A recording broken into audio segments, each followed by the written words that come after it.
আজ আমরা একটা নতুন ইংরেজি শব্দ শিখব। চলুন মিতু নামের এক মেয়ের একটা ছোট গল্প দিয়ে শুরু করা যাক। ধরুন মিতু তার ঘরে পড়ছে, হঠাৎ তার খুব পিপাসা পেল, তাই সে ঠিক করল একটু পানি খাবে। টেবিলে বইয়ের পাশেই একটা পানির গ্লাস রাখা ছিল। সে সেটার দিকে সাবধানে হাত বাড়াল।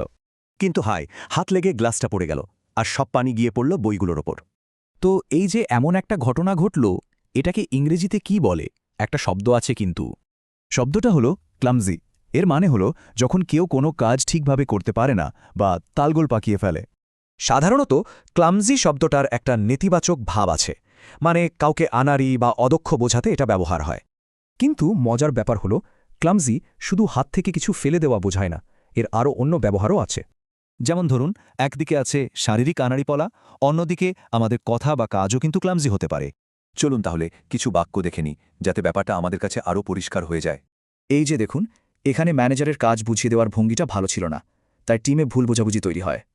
আর এই বাক্যে প্রজেক্টের আপডেটটা আনাড়িভাবে দেওয়া হয়েছিল, তাই ক্লায়েন্টের মনে দলের যোগ্যতা নিয়ে সন্দেহ জাগে।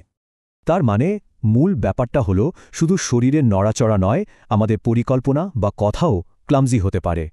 তবে হ্যাঁ, মাঝে মাঝে ক্লামজি হওয়া কিন্তু জীবনেরই একটা অংশ। এটা খুবই স্বাভাবিক একটা ব্যাপার। এই বাক্যটা দেখুন, কি দারুণ! এখানে একজন তার আনাড়ি স্বভাবকে মেনে নিয়েছে এবং আরও আত্মবিশ্বাসী হয়েছে। নতুন কিছু শিখতে গেলে কিন্তু একটু আধাটু আনাড়িপনা চলেই আসে। সবাই এমন কোন নতুন জিনিস শিখছে এখন।